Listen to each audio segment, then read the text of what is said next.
If you are over 60 and you have ever thought, something just feels off with my feet, I want you to stay right here, because what I'm about to share with you could genuinely be one of the most important things you watch this year. Your feet may already be trying to tell you something your last blood test hasn't caught yet.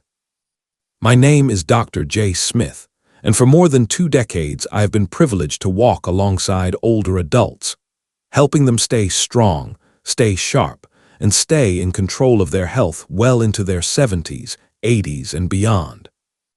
And one thing I have learned, one truth that never changes, is this: your body is always communicating with you. Long before any diagnosis arrives on paper, long before a lab result crosses a doctor's desk, your body is already sending signals. Today, I want to talk about 9 of those signals, 9 signs that blood sugar may be quietly elevated, and every single one of them can be found right at the end of your legs. Warning, medical disclaimer. Before we go further, this video is for educational purposes only and is not a substitute for professional medical advice. Always consult your doctor or healthcare provider before making any changes to your health routine. Just a few weeks ago, I sat down with a patient, a 71-year-old woman, a retired school teacher, active in her garden, sharp as ever mentally. She came in because her daughter had gently encouraged her. Nothing dramatic, just a feeling that something wasn't quite right. Before I ordered a single test, I asked her about her feet. And as she described what she'd been experiencing, the odd sensations at night, the slow healing spot near her heel, the persistent coldness in her toes, I recognized every single item on the list I'm about to share with you. Her fasting glucose came back significantly elevated. She had been living with high blood sugar for an estimated 2 years. She had no idea. She was not careless. She was not neglectful. She simply did not have this information. Today, you will. The CDC estimates that tens of millions of Americans are currently living with undiagnosed or prediabetic blood sugar levels. Many of them are active, seemingly healthy older adults who feel, by most measures, just fine. But their feet are already telling a different story. Let's go through all 9 together. Sign 1. Recurring tingling or numbness. The first sign is one almost every patient has experienced, and almost every patient has explained away. A pins and needles sensation, a foot that feels slightly asleep, a subtle buzzing or tingling that comes and goes, particularly in the toes or the ball of the foot. Dr. Smith, I cross my legs at the dinner table. That's all it is. And sometimes, yes, that's exactly what it is. But I always gently ask the next question: is this happening regularly without any clear reason?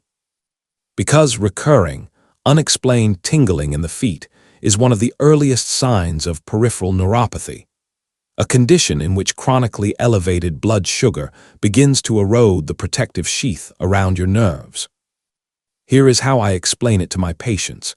Imagine your nerves as electrical cables running from your brain all the way down to your toes, the longest cables in your body. Each cable has a protective coating that allows signals to travel clearly. When blood sugar stays elevated over time, it acts like a slow corrosive on that coating. The cable still functions for a while, but the signals start to blur. That blurring is the tingling you feel. My recommendation: a gentle 20-30 minute walk every single day. Movement drives circulation down into the feet and helps protect nerve tissue. And begin reducing added sugar, not gradually, beginning today. Sign 2. Burning sensation in the feet, especially at night. The second sign is one my patients find deeply frustrating, because it tends to arrive exactly when they most need rest. A burning sensation in the soles of the feet, not warmth, not mild discomfort, an actual sensation of heat, and it tends to intensify at night when there are no distractions to soften it. Many people attribute this to tired feet, to warm weather, to an active day. But when a patient tells me their feet feel as though they are on fire while they're lying perfectly still in a cool room, I pay very close attention. Here is what is actually happening. When nerves sustain damage from prolonged elevated blood sugar, they begin misfiring. They transmit a heat signal to your brain, even when nothing warm is touching your foot. Your nervous system is generating a false alarm. Think of a smoke detector with a damaged sensor. The room is perfectly safe, but the alarm is sounding anyway because the detector itself is malfunctioning. Your nerves are doing the same thing. Research has shown that this type of burning foot pain is frequently one of the first reported symptoms in patients later confirmed to have type 2 diabetes, often appearing 1 to 3 years before any formal diagnosis. My recommendations: aim for at least 8 glasses of water daily. Proper hydration supports kidney function and helps the body manage glucose levels. And increase fiber with every meal: vegetables, legumes, oats, whole grains. Fiber gently slows sugar's entry into the bloodstream, giving your nerves the steadier environment they need. Sign 3. Wounds or blisters that are slow to heal. Now, I need you to give this next sign your full attention, because this is the one that shifts from uncomfortable to genuinely dangerous. A small blister from a new shoe, a minor cut from walking barefoot, a tiny scrape that you barely noticed. Under normal circumstances, your body handles these effortlessly. Healing begins almost immediately. But when blood sugar has been elevated for an extended period, something critical changes. Your circulation becomes compromised. The tiny blood vessels throughout your feet and lower legs begin to stiffen and narrow. And when that happens, the oxygen, the nutrients, and the white blood cells your body needs to repair tissue simply cannot reach the wound quickly enough. I use this image with my patients. Imagine your blood as a delivery service bringing everything your body needs to heal, and the roads to your feet have become badly congested. The supplies exist. They're on the way, but they're not arriving on time. And an open wound with delayed healing is an open invitation for infection. My recommendation: every evening after bathing, sit down with good light and examine both feet completely, including between every toe and around the heels. Any break in the skin should be gently cleaned, treated with an antiseptic, and covered. If there is no clear improvement within 48 hours, contact your doctor promptly, not next week. 48 hours. Sign 4. Unusual skin discoloration around the ankles. This fourth sign is hiding in plain sight, and it is one of the most consistently overlooked. A darkening or reddish-purplish tinge to the skin around the ankles, sometimes accompanied by thinning or a slightly fragile texture in that same area. Patients often tell me it's sun damage, or simply how their skin has always looked. And for some, that may be entirely true. But there is a specific pattern of discoloration that appears when the lower extremities are not receiving adequate oxygenated blood, and it is directly connected to the vessel damage that high blood sugar produces over time. Think of it this way: your blood is a delivery fleet carrying oxygen and nourishment to every part of your body. Your feet and ankles sit at the very end of the longest route, furthest from the heart. When the vessels along that route begin to narrow, the deliveries arrive depleted. The skin, starved of what it needs, begins to change color. It is a visible signal of what is happening beneath the surface. Research has found that these visible skin changes can appear on average 18 months before a diabetes diagnosis is formally made. My recommendation: 5 minutes of ankle circles, toe lifts, and standing calf raises every morning. Even this small investment moves blood into the lower legs, and if mobility is limited, simply elevating your feet slightly while seated provides meaningful benefit. Sign 5. Severe, persistent heel cracking that won't respond to moisture. The fifth sign surprises people the most, because it looks like nothing more than a dry skin problem. And yes, dry, cracked heels are extremely common, particularly in winter months. I am not suggesting that every cracked heel is cause for alarm. But here is the crucial distinction I want you to understand. When the cracking is severe, when it persists through warmer months, or when no amount of moisturizer seems to make a lasting difference, that is a different conversation entirely. Elevated blood sugar affects the autonomic nerves, the quiet background nerves that manage your body's involuntary functions. Among those functions, regulating moisture in the skin of your feet. When those nerves are damaged, the sweat glands in your feet simply stop doing their job properly. Your feet lose their internal moisture supply. External lotion can soothe the surface, but it cannot restore what the nerves have stopped providing. Think of your skin like a beautifully plastered wall. Healthy autonomic nerves keep the mortar between the bricks intact. When those nerves falter, the mortar dries out. The wall develops cracks, and in a foot with reduced circulation, those cracks become more than cosmetic, they become entry points for infection. My recommendation: moisturize the sole and heel of each foot every night before bed. A quality lotion or pure coconut oil both work beautifully. But never apply moisture between the toes. That trapped dampness creates ideal conditions for fungal growth. And again, 8 glasses of water daily. Your skin hydrates from the inside as much as the outside. I want to pause here for just a moment and ask you something genuinely. We are halfway through these 9 signs. Have any of them resonated with you, either in your own experience or in someone you love? If the answer is yes, even to just one of them, I'd like you to go to the comment section right now and simply type the word yes. That's it, just yes. I read every comment on this channel, every single one. If you have a question, ask it. If you are concerned, tell me. That is why this channel exists, not to talk at you, but to walk with you. And if this is valuable to you, please press the like button right now. It costs you nothing, and it helps YouTube share this with thousands of other older adults who may need it just as much as you do. Thank you. Sign 6. Persistent swelling in the feet and ankles. The 6th sign points not only to what is happening in your feet, but to what may be happening in your kidneys at the same time. Some swelling in the feet and ankles is perfectly normal, particularly after a long day on your feet or extended travel. But when the swelling is consistent, when you pull off your socks each evening and the indentations remain pressed into your skin, and when resting your feet overnight doesn't fully resolve it by morning, that pattern deserves a closer look. High blood sugar is hard on the kidneys. Over time, elevated glucose damages the delicate filtering structures inside them. And when the kidney's ability to regulate fluid is compromised, excess fluid follows gravity downward, pooling in the lowest part of the body. I describe the kidneys to my patients as your body's purification system. Every drop of blood passes through them to be filtered and balanced. When that system is under stress from years of elevated glucose, it backs up.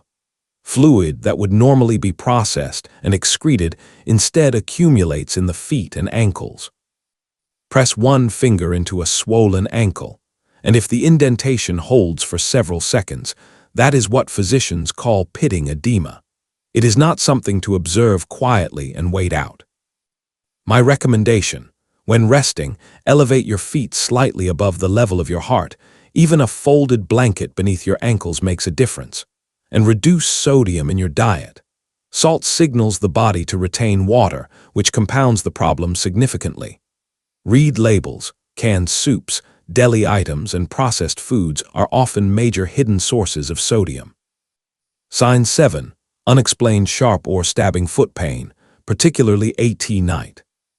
The 7th sign is the one I see most frequently misattributed, and the one that causes the most unnecessary suffering, because it is being treated for the wrong cause. Sharp stabbing or electrical feeling pain in the feet. Pain that strikes unpredictably, often at night, when the rest of the body is still. Pain that feels like an ice pick or a sudden electric current or a deep drilling sensation in the foot. Many of my patients, particularly men, have been quietly managing this with over-the-counter pain relievers for months, sometimes longer. They assume it is an old injury catching up with them or arthritis settling in. And sometimes that is precisely what it is. But here is what I need you to understand. When nerves are damaged by chronic high blood sugar, they do not always simply go quiet. Sometimes they become overactive, misfiring in the opposite direction, sending intense, erratic pain signals to the brain when nothing in the physical environment is actually causing harm. Think of a car alarm that was jostled in a parking lot. It goes off repeatedly at all hours, for no reason anyone can see. No one is breaking in. The alarm is simply broken. A damaged nerve behaves in precisely the same way broadcasting alarms signals your brain experiences as real pain, because to the nervous system, it is real. Taking pain medication in this situation treats the alarm without ever addressing the wiring. My recommendation: before getting out of bed each morning, spend 5 minutes gently flexing and rotating your feet and ankles. Flex your toes back toward you. Draw slow ankle circles in both directions. Wake up the circulation before placing weight on your feet. And in the evenings, a gentle 3-minute self-massage along the sole and up the ankle can offer both comfort and circulation support. Sign 8: persistent coldness in the feet, regardless of temperature. The 8th sign is one that my patients, and often their spouses, have accepted as simply who they are. Cold feet. Chronically cold despite warm socks, despite blankets, despite a comfortably heated home. Dr. Smith, I've had cold feet my whole life. That's just me. And I always nod warmly and then ask, are your feet cold in July? Are they cold while the rest of your body feels perfectly comfortable? Because feet that are persistently cold regardless of external temperature are telling you something specific about your circulation. When blood vessels are narrowed or stiffened by the effects of long-term elevated blood sugar, warm blood simply cannot travel in sufficient volume all the way to the tips of your toes. Think of your circulatory system as a network of heating pipes running to every room in a large house. When those pipes are narrowed from the damage accumulated over years, the heat doesn't reach the far rooms efficiently. Those rooms stay cold, not because the furnace isn't working, but because the pipes aren't delivering. That persistent coldness is not a quirk of your personality. It is a circulatory message. My recommendation: a brisk, purposeful 30-minute walk every day, arms moving, pace intentional. If 30 minutes feels like too much right now, begin with 10. Movement is the most powerful tool available to drive warm, circulating blood down into the lower extremities. Begin today and build gradually. Sign 9: hair loss on the lower legs and tops of the feet. The 9th sign is the quietest one on this entire list. It is easily missed, rarely discussed, and almost never appears in patient health guides. And yet, once you know to look for it, you will not be able to overlook it. Look at your lower legs and the tops of your feet. Is the hair in those areas noticeably thinner than elsewhere on your body, or absent entirely? Most people, if they have noticed at all, have simply assumed it is a natural part of aging. For some, it may be, but there is a specific pattern of hair loss in the lower extremities that is directly connected to vascular compromise, to blood vessels that have been gradually narrowed by years of elevated blood sugar. Hair follicles are living tissue. They require a steady supply of oxygen and nutrients to remain active and produce hair. When the vessels supplying those follicles are compromised, the follicles quietly go dormant. The hair stops growing, not dramatically, not all at once, but gradually and persistently, until the absence becomes visible. Think of hair follicles as small plants at the end of a long irrigation system. When the pipe narrows, the plants don't die suddenly, they simply stop thriving. The absence of growth is itself the message. Research has confirmed that lower extremity hair loss correlates meaningfully with peripheral vascular disease, and it is one of the specific signs physicians are trained to assess during a clinical foot examination. My recommendation: Right after this video, look carefully at both lower legs and the tops of your feet in good lighting. If you notice significant thinning or absence of hair in those areas, particularly combined with any of the other signs we've discussed, please schedule a fasting blood glucose test this week. It is a simple, inexpensive test covered by most insurance plans, and catching elevated blood sugar early changes everything. We have just walked through 9 signs together, 9 messages your feet may already be sending, 9 opportunities to take action before something manageable becomes something much harder. And I want to be completely honest with you right now. The most difficult part of conversations like these in my office and in this channel is sitting across from someone who has had 7 or 8 of these signs for 2 years and is only just now understanding what they mean. Not because they didn't care. They cared deeply. They simply didn't have the information. You have it now. So here is what I am asking you to do. Just one thing. Tonight, before you settle in for the evening, sit down in a good light, take 30 seconds and look at your feet. Look at the skin. Feel for unusual sensations. Check for any wound that is healing more slowly than expected. 30 seconds. And if anything on this list sounds familiar, 1 sign, 2 signs, more, please call your doctor tomorrow. Not next week, tomorrow. Because here is the truth about blood sugar and aging. Caught early, this is one of the most manageable conditions in medicine. Meaningful changes in nutrition, daily movement, and proper medical support can restore stability and protect everything you have worked for: your independence, your energy, your ability to stay active with the people you love most. You have earned the life you are living. Do not let something this manageable quietly take any piece of it, simply because no one took the time to tell you what to look for. Now you know. If this video has been helpful to you, please share it. Send it to a family member, a friend, a neighbor who might need it. You may be giving someone something genuinely important, and they may never even realize how much it mattered. And if you would like to continue these conversations, real health information, the kind I share in my clinic every week, designed specifically for adults over 60 who want to age with strength and dignity, subscribe to this channel and bring someone you love along with you. A new video goes up every single week, topics that matter, information that empowers. I am Dr. J. Smith. Take good care of those feet. Take good care of yourself. Stay proactive about your health. Stay vibrant and stay blessed.